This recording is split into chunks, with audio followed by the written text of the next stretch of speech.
Are you tired of setting goals at the beginning of the year and then forgetting about them by March?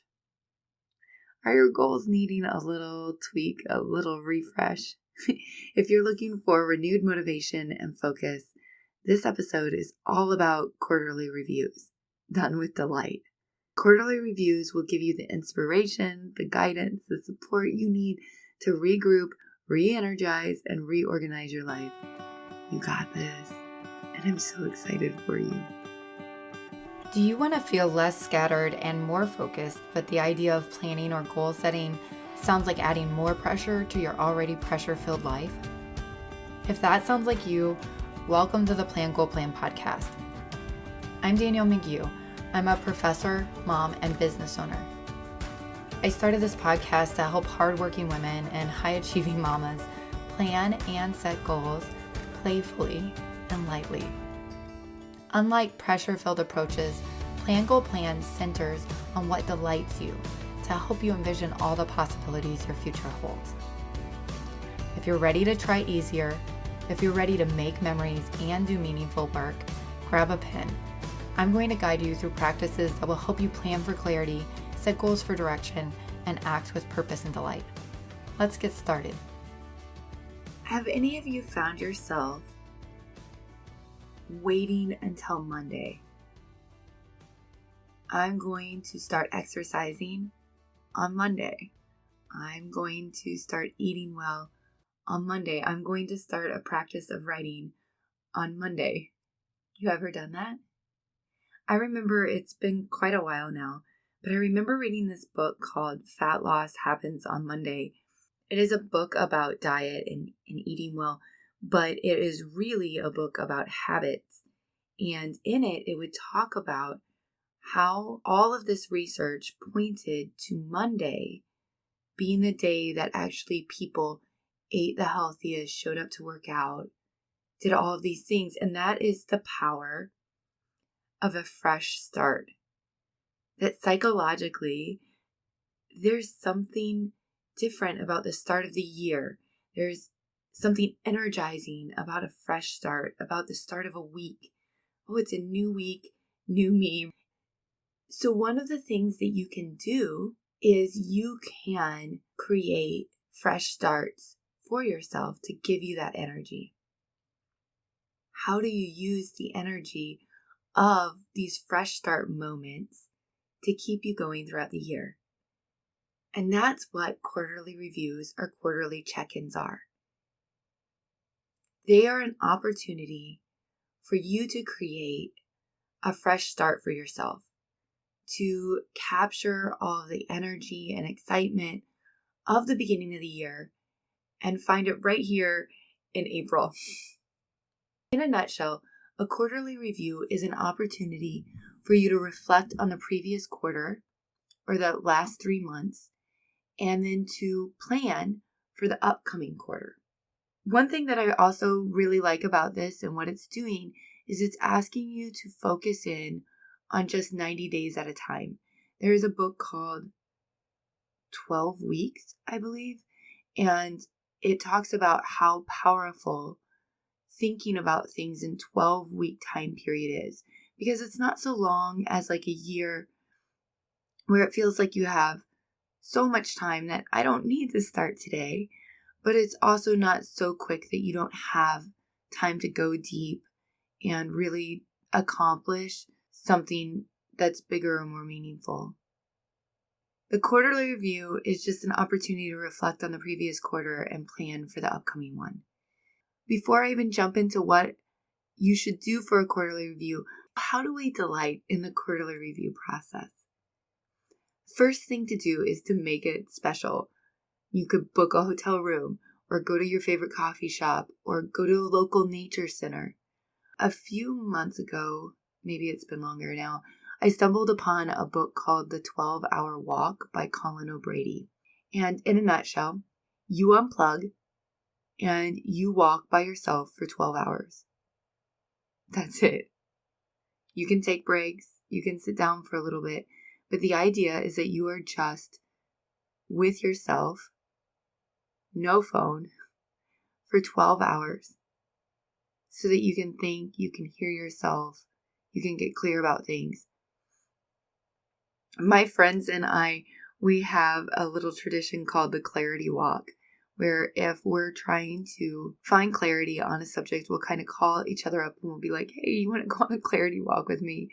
And one person is really just a designated listener, and the other person gets to talk through as we walk whatever issue it is that they're trying to work through. And it is such a lovely little tradition that we have. All of this is to say, you can make it delightful. For you, that 12-hour walk may not sound delightful, but the point is to do something that will make that time feel unique. It will make that time feel a little bit special. Also, call it something quirky. Quarterly review or quarterly check-in sounds a little, I don't know, businessy. Call it the quarterly quest or your 4-season summit. I don't know, come up with better titles than I did. But you can call it something quirky that is fun for you. And then the other thing that you can do to make your quarterly quest special, exciting, delightful is to involve others. I like to go on a retreat a couple times a year. I don't always accomplish my quarterly review at the retreat, but it oftentimes engages me in deep reflection and connection that then will guide my quarterly review process.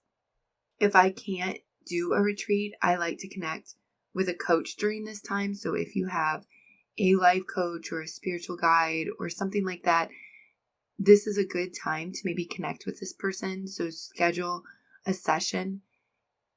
At least for me, it's always really super clarifying and it sets me up for decision making. Or you can ask a friend or a group of friends to come over with their journals and their planners, and you can move through the review process together. You can pass out stickers, you can cheer each other on. And as geeky as it is, I truly believe that friends that go together grow together. Resist the idea that goals are about individual achievement, that it's something that you do by yourself, and let's make them about community and connection. Whatever you do, make sure that your process is delightful. So how do you do a quarterly review and how long does it take? I would set aside a few hours at minimum. You can do it quicker if absolutely necessary, but I think that setting aside some time for deep reflection is key. Carving out at least 3 hours is really helpful for this. You can also expand it out to a full day or even a weekend. I would probably cap it at 3 days because at some point you do need to get out of your head and just get into practice. So you start out by reflecting on what has been working the past 3 months. What progress have you made? Have you demonstrated a commitment to your goals? What is giving you energy? How do you plan to continue doing the things that are serving you? So I want you to reflect on what has been working the past 3 months. And for the quarterly reviews, you really are just looking at the last 3 months and planning for the following 3 months. It's a lot more condensed than doing yearly goal setting and planning. I also want you to reflect on what's been blocking you. What are you struggling with? What's taking up your energy in ways that isn't serving you? And as you're going through and naming the things that are getting in your way, the barriers, I want you to also name 1 to 3 things that you could do to address each of these barriers. During a quarterly review is also a really nice time for you to consider doing a life assessment. You can look up different life assessments online and you can find a variety of them. I really like the Moxie Life one. Moxie Life is spelled Makselife. It is a planner business ran by Sierra Friend. She's really lovely. I don't know her. I kind of feel like I do. I don't know her, but I'm a fan. I've kind of followed this company since it began, and I'm really impressed by how they run things. But on their website, if you go to Moxie Life's website, you will find a whole bunch of free printables, including a life assessment that she includes at the beginning of each of her planners. sometimes doing life assessments can be discouraging to people. If you are scoring low, rather than that motivating you, you can kind of get down on yourself. And I don't want that to happen to you. So if that is something that you fear could happen, just skip the life assessment. Or another way to do it is just write down all of the different domains of your life and give yourself like a thumbs up, a medium thumb, and a thumbs down. Give yourself different emojis in each area if that works for you. During each quarter, I really like to zoom in on the 3 goals that I'm focusing on. During the quarterly reviews, it's a really nice time that if you want to kind of zoom out a little and look at those other life domains and see how things are going, this is a great time to do this.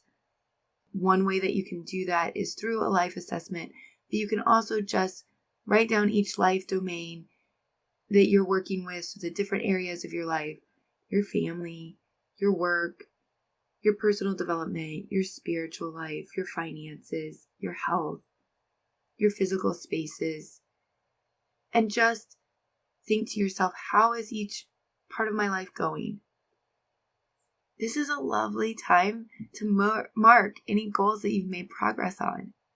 It's really exciting. And you might have some goals that no longer need to be your focus. You should congratulate yourself, and you should celebrate, and you should mark that you made it. That doesn't mean that you're going to stop doing whatever it was that you were doing. So, for example, at the start of this year, I really wanted to create a habit of podcasting.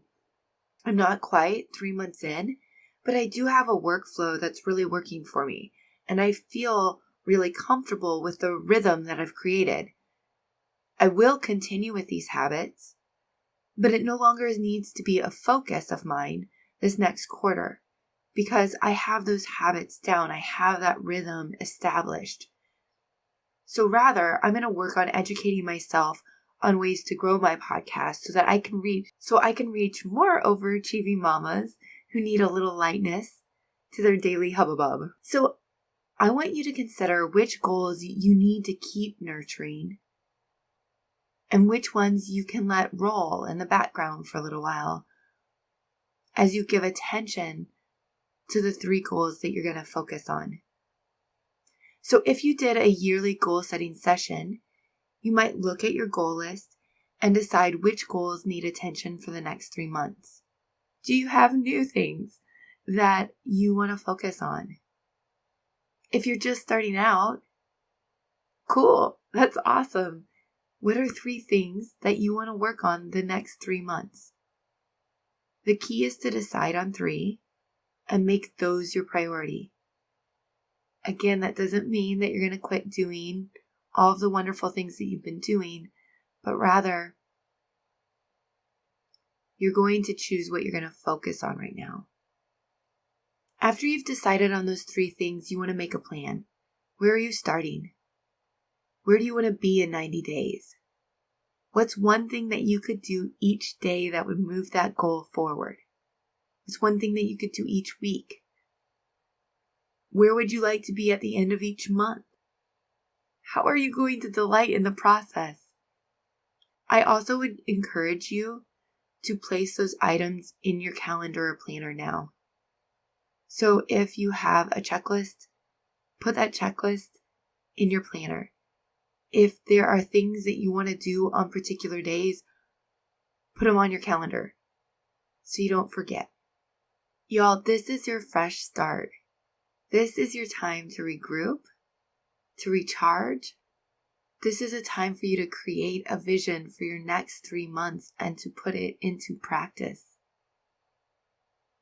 To recap, make your quarterly review special and delightful. Have fun with it. Y'all, I promise you, these do not have to be icky.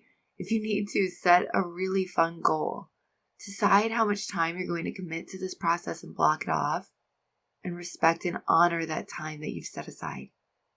Reflect, and then consider what needs to move forward and what doesn't. Name your focus, create a plan, and get going. I wish for you a fresh start, a clear vision, and a bias towards action. May you be filled with fire, a searing passion for committing to the vision that you've cast. You've got this. I know that you do. If this podcast has inspired you, guided you, or just made you laugh, the number one way that you can thank me is by leaving a written review for the show over on Apple Podcast. I'm seriously tickled every time that I hear from you all, so pop onto Instagram and follow Plan Goal Plan and digital message me. I want to say hello. I want to geek out about all things planning and goal setting. Keep sensing the possibilities, y'all.